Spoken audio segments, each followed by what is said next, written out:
Alors, continuez à lingaye quand on est coutelier. Ok. Lobby ko changer parce que on a eu que ça passe la montée. En tout cas, moi c'est pela kana kento yai. Po muno inza nyoso bameza bake mumbuta bana babakala na babakala. Ok. Ale ya mutu bila frère Niki tiani kuzatu bila muke o mama muzokuela. Ngezokuela ke kento ina ngeme yuvusa amesepela na nangeke o amesepela na muno. Kuto ametu bila muke o mama kento ina muzokuela nizokuza talange. Tangu tukutani na hii nazaki na iloko te.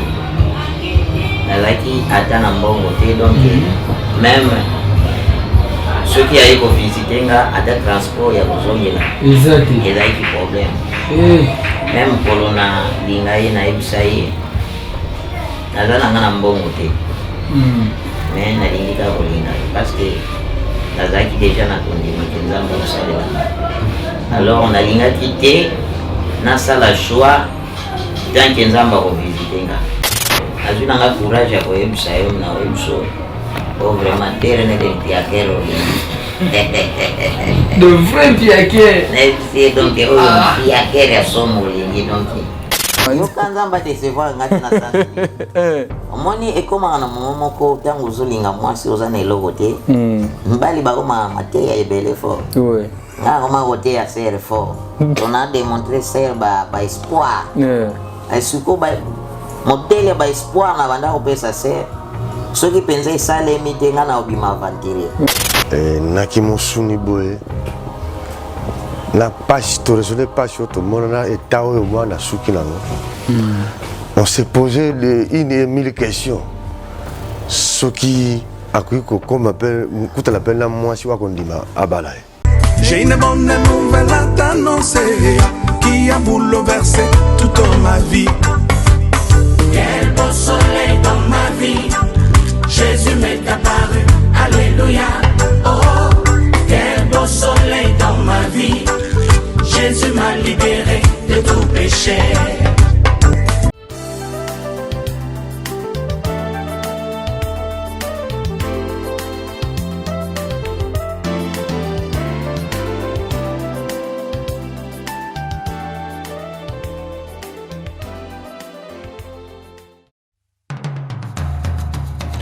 Vous êtes et voulez-vous investir à Kinshasa? Voulez-vous réjouir de vos business? L'opportunité à ne pas rater.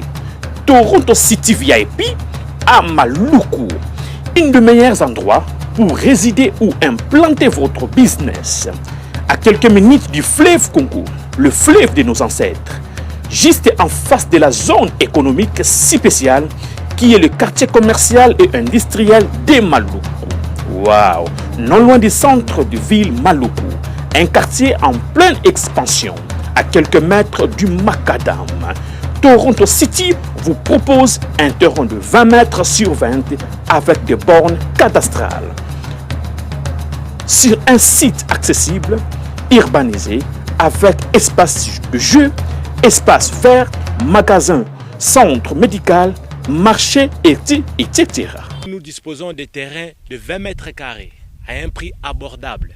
Donc, je voulais juste faire l'appel à nos frères de la diaspora, de partout où vous êtes, en Afrique, en Amérique, à l'Océanie, à l'Europe, en Asie, pour venir acheter les terrains, les parcelles de 20 mètres carrés que nous sommes juste en train de morceler.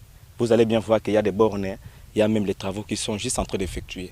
Donc, le terrain est bel et bien assuré. Il y a l'eau non loin de nous, vous allez voir, derrière moi c'est la régie des eaux. De l'autre côté c'est le société Vodacom. De Vodacom. Et devant moi c'est juste World Vision. Là où Vision Mondiale sont juste en dessous aussi à un projet de construire les maisons pour ces travailleurs. Donc voilà, nous sommes ici à Maluku. C'est déjà un endroit habitable. Les quartiers comme vous allez voir de l'autre côté, c'est déjà habitable. Il y a déjà les gens et c'est non loin parmi les autres cités que vous connaissez déjà. Donc je suis très fier de vous présenter ces produits qui n'est rien d'autre que, oui, nous achetons les voitures, nous achetons tout ce que nous pouvons avoir. Mais avoir une parcelle, c'est vraiment une très bonne chose. Pour tout contact, contactez Willy Mafuta au +1 90 57 30 15 40. Toronto City, waouh, les 4 qui nous réservent l'avenir de demain. Vive le Congo, vive Kinshasa. Zoom sur net, mesdames et messieurs, vous qui nous suivez sur Nouvelle Tendance Télévision, culture d'excellence au rendez-vous. Bon début de semaine déjà à vous qui nous suivez certainement. Nous continuons toujours à bénir votre journée parce que le plus grand souhait que nous avons, c'est est-ce que nous puissions encore nous rencontrer toujours, c'est ce que nous puissions encore nous maintenir. C'est vrai que le temps est très difficile, mais on n'a pas le choix. Lorsque le Seigneur nous accorde encore la force et ses souffles de vie, certainement, il a encore un projet qu'il va certainement accomplir. Merci beaucoup à vous. Bonjour, bonsoir. Nous vous transmettons les salutations de la part de toute la grande équipe. Il y a Gédéon là qui a la prise de vue, accompagné de Sarif Mbala, et la réalisation qui est signée Jonan Zouzi et Jordan Panzou. Donc c'est comme ça que nous allons travailler. On va aborder un point qui est sur le net actuellement et certainement c'est un point qui va vraiment vous intéresser. Dieu est réel, Dieu n'est pas un slogan, Dieu n'est pas une histoire, mais il est réel. Nous prenons d'abord les images puisque le tout premier élément c'est la fondation Ndélé au cœur de la nation ainsi que l'orphelinat Famille du cœur Christ Rédempteur. Il y a une opération. Vous avez besoin de soutenir les orphelins, de soutenir le veuve. Pensez à notre structure et nous serons tous bénis. Suivons. Bien-aimés dans le Seigneur, shalom. À vous qui ont un grand cœur. Bino bao mitema nzamba pesa bino mitema malamu. Mitema kosunga. Fondation Alain Ndélé na orphelinat Christ Rédempteur bana posa na bino. Bana posa lisungi na bino. Bano baboti bakenda. Bano bazala moya kotanga te. Bato bana besoin lisungi.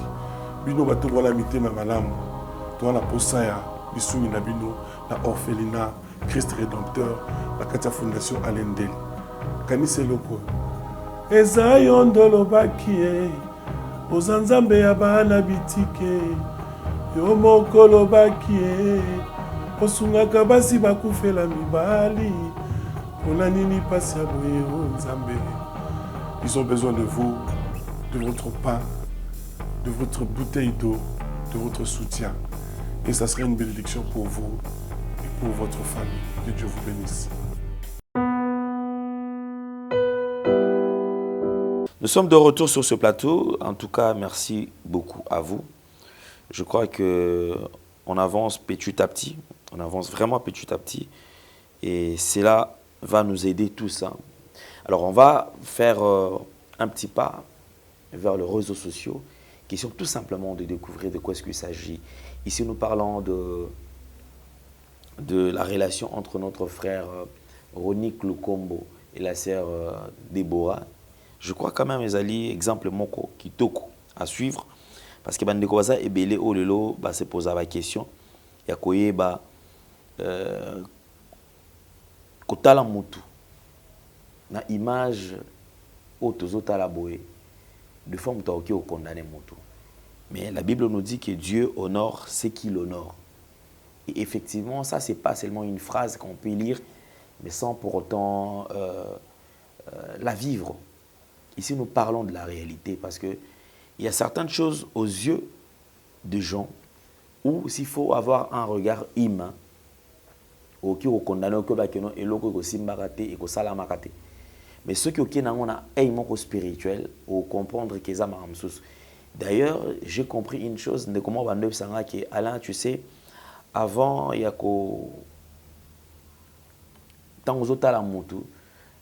le plus important, c'est-à-dire avoir un œil supérieur, parce que très souvent de nos jours, on a condamné. Oublions ou ne sachant pas que Mouton est comme président de la République. Il y a eu des gens qui ont peut-être traité les présidents de la République, Félix Tshisekedi, de tout. Il y a eu des gens qui ont vécu, qui ont grandi avec lui. Peut-être au côté de son siège, peut-être il y a limité selon Bango. Oublions que Dieu a également un projet, a une vision sur la vie de tout un chacun. donc ça mène muta sala mutu na ndenge oya lingeli ozo condamner mutu sans pour autant tenir compte de la volonté parfaite de Dieu mutu na tia zolata chemise et toboka lelo oui bité ceux qui le va continuer ka kolata chemise wana toboka mutu ozo mona ke o moni peut-être aumeli ozo finga e ki ya robala raté oubliant que lobby a oki ozalem so sali pe libala moko ona no yotu so basangisi mabala famille na mutu mo ta sala donc histoire musu to kuta na ngo na vie et mekampeko pour sa biso réflexion et que ne musika to comprendre réellement que ndé tout ça boy la première de choses tant au kuta na mutu considère la personne a to kuti aza salité considère seulement mutu ne wana pour oyebiter intérieurement ce qui pourra sortir de cette personne là. Et ça, marambo toujours mon alo, ça dit mutu a sous-estimé mutu. Mutu a sous-estimé mutu. Ah, mutu pena na mon elaye boye. Ah, ye pena et aussi mbate. L'apparence. Donc mutu alo que l'apparence est trompeuse à cause de. À cause de parce que surtout ni to que même matana, ceux qui escroquent des gens aujourd'hui, ceux qui volent aujourd'hui, tout va détruire ma vie à tous les lots. Ce sont des gens qui sont en costume, costard, cravate, bien qui to quoi la tilinette na et so t'as pas. Tu ne peux jamais avoir une idée que Moutouan qui au sala Moutoumabé. Mais on peut découvrir après avoir posé l'acte. Mais on comprendre. Le mariage ou la relation amoureuse de ce frère nous interpelle. Parce que ce que tu as hey, il y a qui bon moto. Au côté on est inutile. Au côté ah moto a osa ni na vie. Ah moto ça dure que au talier, au bandi kolobaki, ah, yo bandi au kitisai. Oublions qu'il y a Dieu qui est capable de tout. Nous avons une pièce de rechange dans notre monde. Il y a mon tazana. Nous avons un kolobaki, muto neza boaza na ita obo na longoli na tombole balamoko na bongisi nzambe kaka. C'est-à-dire muto azoya a ozo prendre a ozo place ya nzambe. Dieu n'a pas encore décidé, mais humainement parlant, au moment où mutu a changé, c'est-à-dire il y a zo condamné maman mutu ki o penza kana e simbarate. Kaya ndeko o ah non. Je ne pense pas qu'il y ait penza il au moins malongé ko bime pa na. Carrément, c'est quelqu'un qu'il faut mettre directement de côté et ko simbakate. Mais aujourd'hui son histoire nous interpelle.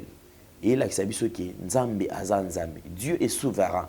Dieu, il élève qui il veut. Il fait grâce à qui il veut.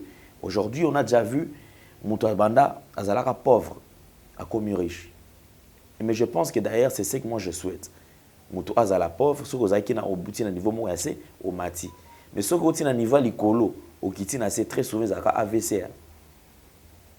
Au moins, AVC, Moutoua pété, Moutou Malamon, ah, et ça la sauté. Ah, Moutou, à l'okoti, à côté na foule. Mais lorsque le Seigneur a sali parcours à Moutou Moroboé, Abandi Kotombolaï, vous sentez que gloire Moroboé et bénédiction et autres ça qui est comme Sabato. Il n'y a que Dieu qui peut faire ce genre de choses. Notre frère Ronick, félicitations à lui parce que déjà depuis que nous avons découvert ce frère, mais son parcours avec le Seigneur est comme il s'habille ceux qui a des gens de choisis, c'est-à-dire les gens qui ont été sélectionnés par Dieu. Ça l'attention, ok c'est moqué dans mon toit sélectionné par Nzam. Parce que quelqu'un qui est sélectionné n'attend que le temps de Dieu. Pour ce qu'on a comme il s'amoute. Il va dans le monde de comment lui et Moutoumsous aux autres boy, yo osé ba lobby na été, yo fini karalelo. Or tu oublies, il y a mon aïb sabandeko. Il faut faire très attention au fin à Mouto adoranza mais dans le secret. C'est-à-dire quelqu'un qui cherche la face de Dieu dans le secret. Quelqu'un qui a confiance à Dieu, qui fait Dieu, qui est tout le temps en secret avec le Seigneur. Ce sont des gens qu'il faut faire très attention qu'on se moque là-bas. Parce que plus ils passent leur temps dans le secret en train de chercher le Seigneur, Nzambe à la fin a commis sa banque à Dieu en public. Au fan nega aussi tu ah oui que les sola frère non. Ah frère c'est alors que aux hommes on a ce qu'on a témoignage abandi ko bete la biso le solo que ngana bando kanzambe na mangengenge. Ngana bando kanzambe na lozizila. Ngana bando la nzambe place moko boy. Ngana bando kanzambe place moko boy. C'est d'ailleurs je suivis un petit garçon un frère Brandy. En l'écoutant, depuis qu'il a un Kanzembo, il ne chante pas parfaitement bien. Mais moi, lorsque j'écoutais cette chanson, donc nous avons un frère Wana et nous qui habité Dieu souverain. Et ceux qui nous salé je t'assure que au cofanda et la même famille, bandeko et tout. Le frère a chanté, c'était une chanson. Tant on a dit que le frère Wana, il peut signer Mayamisu. Mais je pense qu'on va mettre un extrait de ce frère. Vous sentez que quand le petit chante, c'est l'Esprit de Dieu qui est présent. Il ne chante pas parfaitement bien, mais vous sentez l'onction. Et on a annoncé vent et relève. Namusa na Nzambe. Ba frère obanda ko bazoye mana na lolendo ko lakisa ke bango ndi baza danger. Na hotel la bino ndeko botala ba relève ya lobi bat o ba oyembela Nzambe. Bo senti ki ti azoyembela Nzambe, non, Dieu est présent.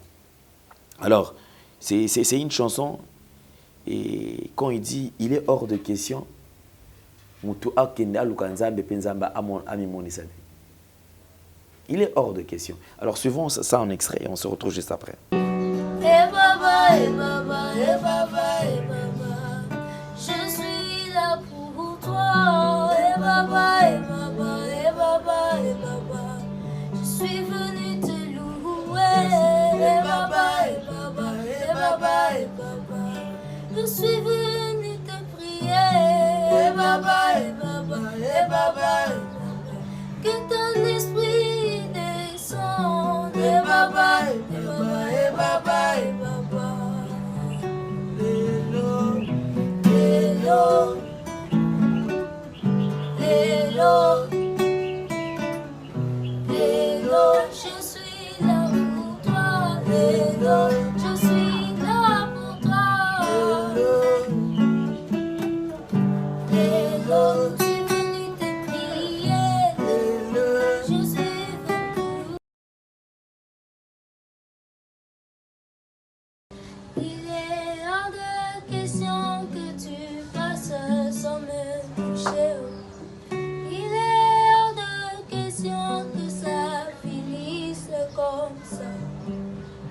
Car je n'ai jamais vu un homme te chercher sans te trouver. Car je n'ai jamais vu un homme te chercher sans te trouver. Et baba.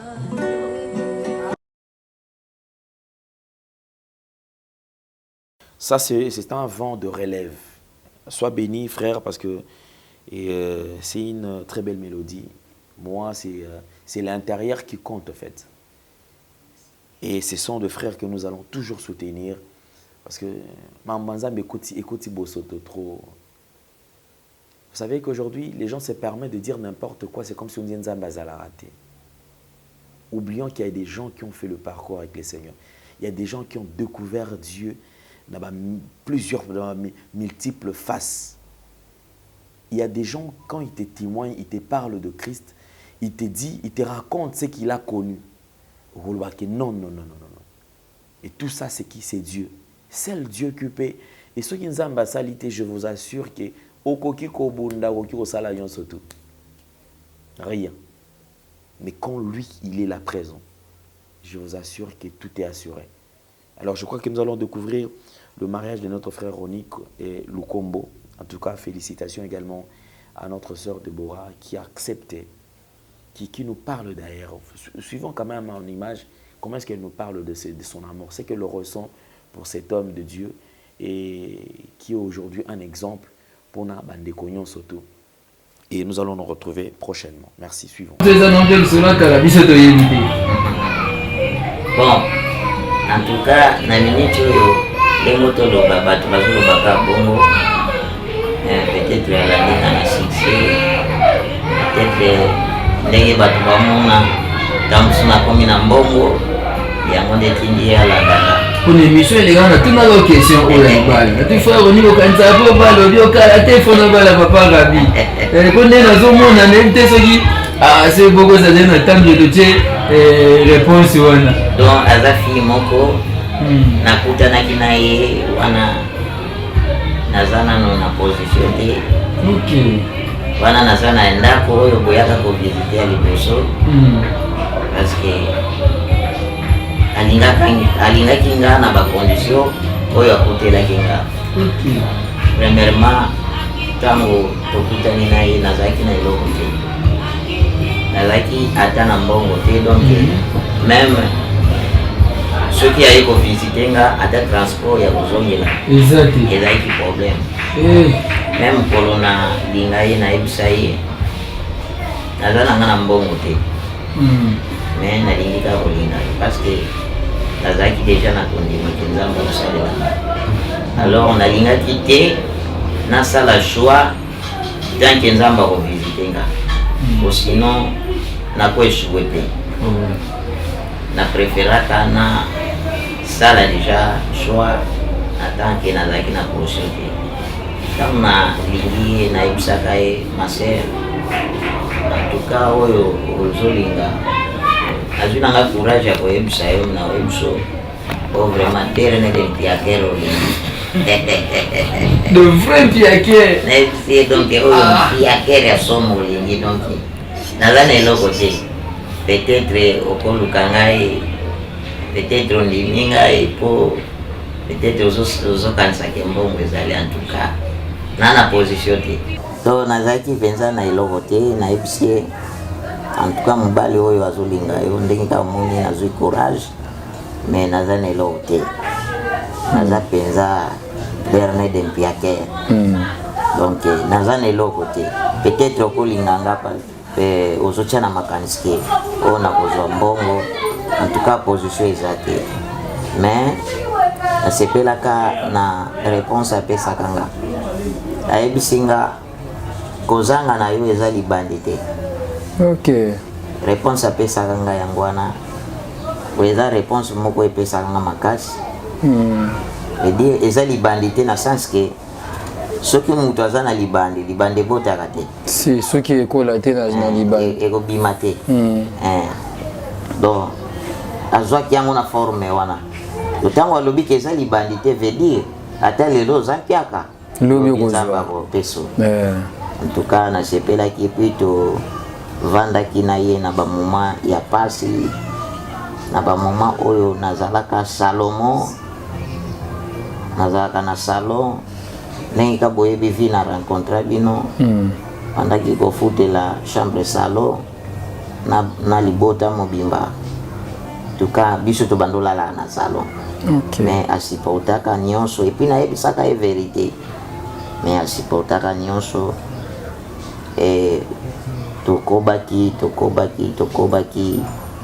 kolakisa nzela nzambe puis kolendisa kopesa ser makasi na bando yebisaka ser liloba moko naosambela nzambe adesevoir ngai te, veut dire nabima vantire te parce que komaka na moment nani adesevoir yo te ser to nzambe adesevoir nga te. Ya ronique nga vraiment yo ka nzambe adesevoir nga te na santi omoni ekomaka na moment moko ntango ozolinga mwasi oza na eloko te, mibali bakomaka mateya ebele fort, nga komaka koteya ser fort. On a démontré ser ba espoir esiko modele ba espoir na banda kopesa ser soki penza esalemi te nga na obima avantire.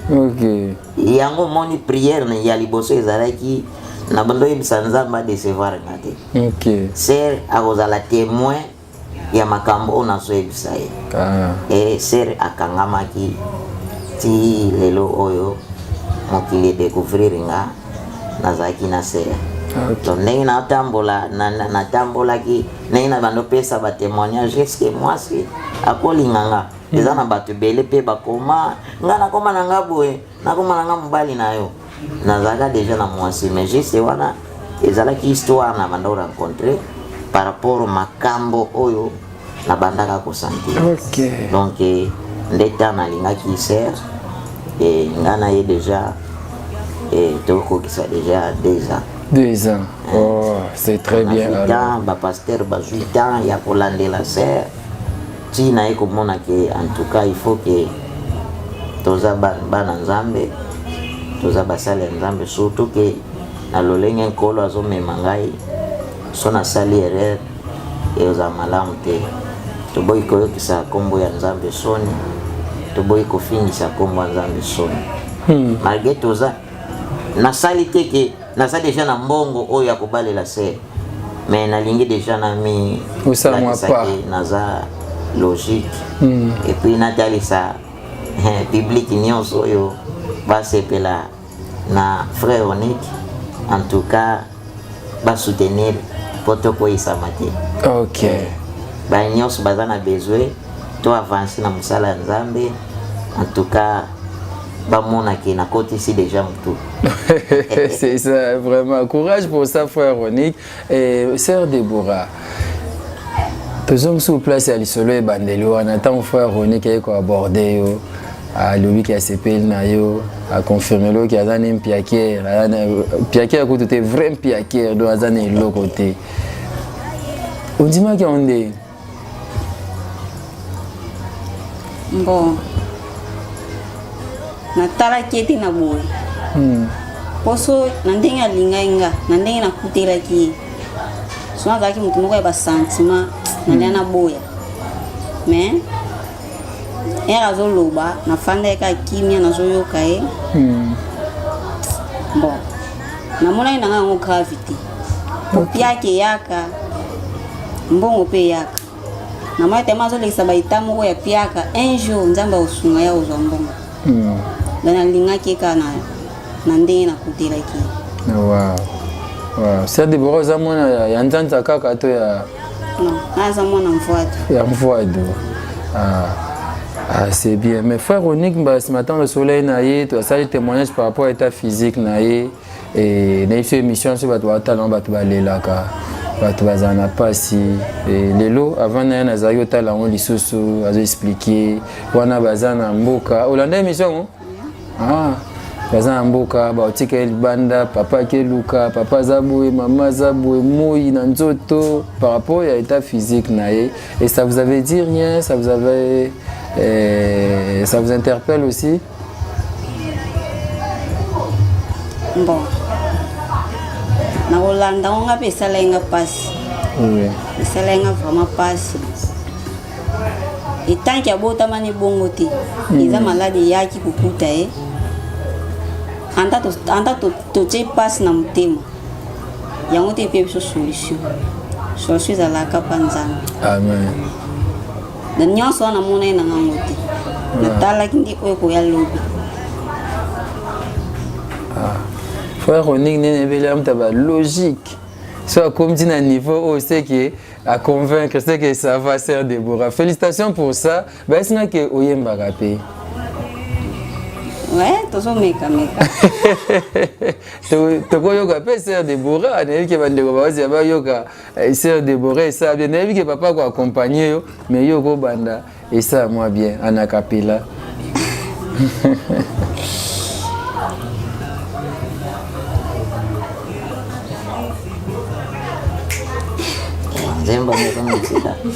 nzembo ekimi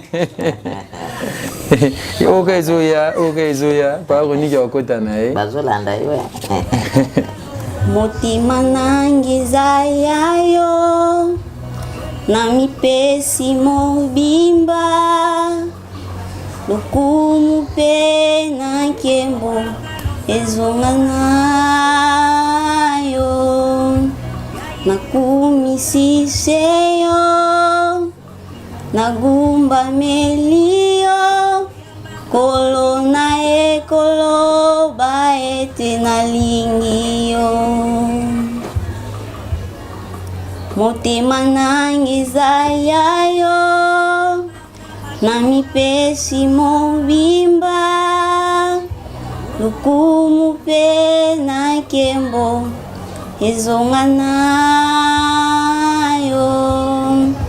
nakumisiseyo nagumba melio kolo na ye kolo baete nalingiyo nalingiyo kolo nalingiyo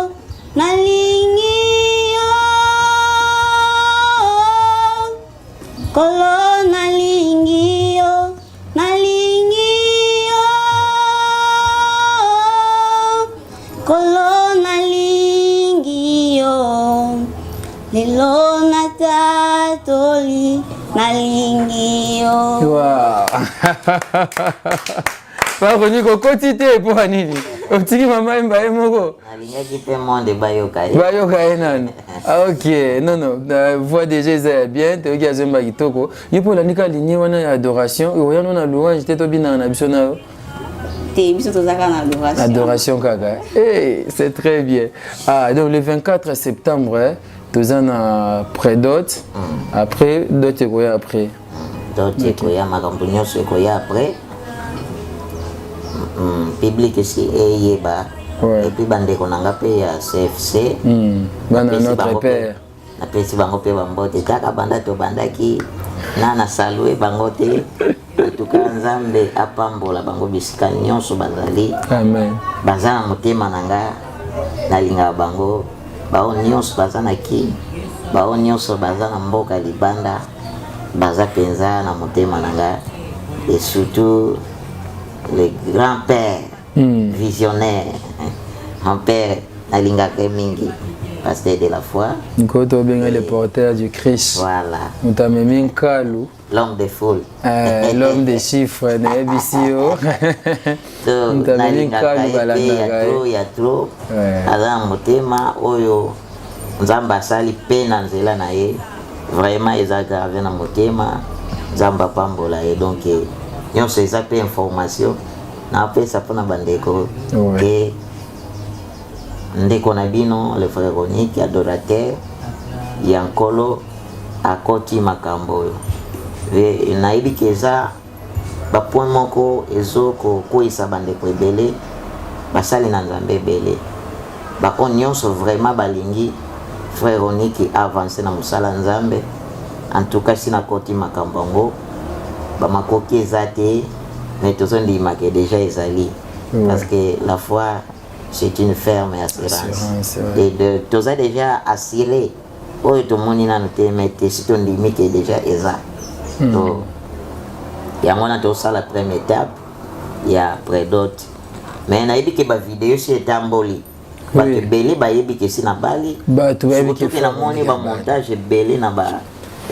Réseaux sociaux na aussi pour ta caron ndengeni apparemment réagit ça raté le bagaté makambo tika no ka le kabongo tokolo baté nyonso au moins soki zamba bimisio eza parmi babiloko oyaka tango zamba bimisio donc tokoki kolobaté loboté parce que tango tozalaki na to bimité mutako ko sala vidéo azate ba o nyonso pe basali bongo na condamné ata mutu moko te nalingi bango mingi basali yango pe parce que bango pe balingi nga na yebana en tout cas mais sinon na balité to sala de première étape do wana bomona ki ba vidéo o eleki juste ezali na pesi enveloppe pe na sololi na famille na bango ezaki rencontre ya deux familles et puis na pesi enveloppe tango esili nde na yesiko na église va présenter bisope na église. Voilà les 24.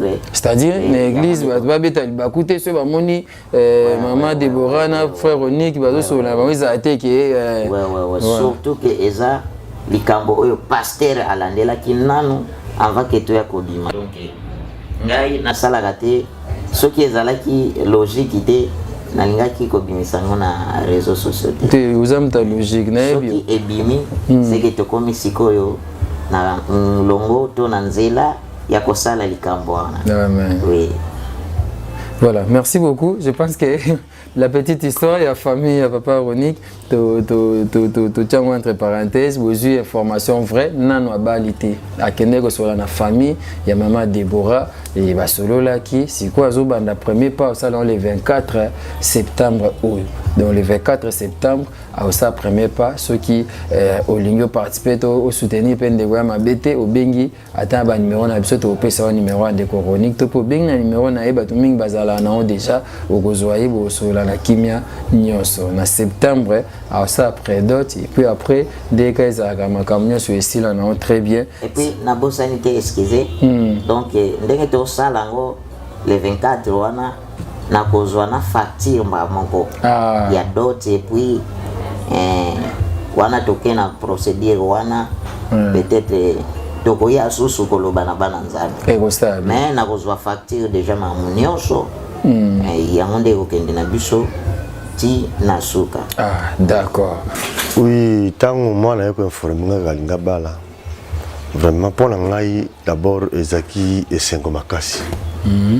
Parce que naki mosuni boye na page to résoudre page to mona eta o mwana suki nango. On s'est posé une mille questions. Ce qui a cru que comme appelle kuta l'appelle na moi si wa kondima abala. Donc pour na biso ezaki joa makasi. Ye to yambaki na maboko mibale. Première fois que kuta na ye d'abord to solaki na ye. To lendi saki to poser ki ba question belé. Est-ce que il y a solo vraiment Olingi frère Ronick? Oui, na lingi frère Ronick. Mais aux hommes on a été na eh. Ah bien oui, na hommes on a été na. Merci beaucoup. Lokola place bolinga nanki biso so yebite. Mais biso to sepelika ko yoka yoke yondimi babala na frère Ronick na moi na biso. Alors, continuez ko linga ye kana ndengo kutelier. OK. Lobby ko changer parce que on a eu peut-être so passer la motema. Donc vraiment et c'est là qui se bien. Donc ça qui le botte pour la colline ça fait moi la moitié. Fasoka mutu bilange mumu zaba muve kutuba lingala. Mais muzotu bilaga na kikongo. En tout cas mosepela kana kento yai. Po muno inza nyoso bamezaba ke mumbuta bana babakala na babakala. OK. Ale ya mutu bila frère Ronick tiani kuzatu bila muke o mama mozokuela. Ngezokuela ke kento ina ngeme yuvusa amesepela na nangeke o amesepela na mo. Kuto ametu bila muke o mama kento ina mozokuela nizokuza talange. Ijuru yani kuzatala munu musepelaka muyuvusaka ni peba kesto. Est-ce que ngeme mona Ronick lukombo faso ya nikele ke memona ngeme sepela na yani ke o mama mesepela na yani musepelaka penza musepelaka mingi musepelaka ale lokola yani Debora nani lokola mubuta bana bakala namba bakala musepelaka mubaka diaka mwana ya kento ale yawu muke ya kusepela mingi na dikuela bao. Yani mwana beto ya kento yani kaka kuza sepilisa beto. OK. Ya ningeza bisaba aba mebanda aventure ba mebanda di solo bao. Ningeza bisaba conseil. Bo munu mukeza bisaba bavwanda bien nzambi toalisa bao. Yani toalisa bao kaka. Parce que ba uzole Ronick lukombo na madebora bake bana mu. Ale bavwanda ntima mosi. Bavwanda bumosi ba uzole. OK. Merci maman. Et toujours une option makambo ya musique, makambo bunzambe mais sur les non émissions précédentes makambo isinga il faut que tu la intimité ya yo moto na nzambe par rapport il y a ba manifestation il y a ba ndenge nini nzamba sala atango yembaka à travers banzemno no tomo bato bazobika à travers banzemno no bato vraiment ba manifestation molio mo santu osolenga na intimité na nzambe je crois que toute cette émission ba côté wana non c'est pas tout continuer moi mke bandeko ba comprendre sur moi bien donc eza grâce vraiment ko zala ke osoko yemba nzamba zali ko visiter batu bazali komona logo kwa nzambe eza parmi ba biloko oyo na banda ko senga na nzambe même kolo moko Angelu na nkolo abimelanga nde a présentanga biloko mibale a présentenga intimité et puis a présentenga onction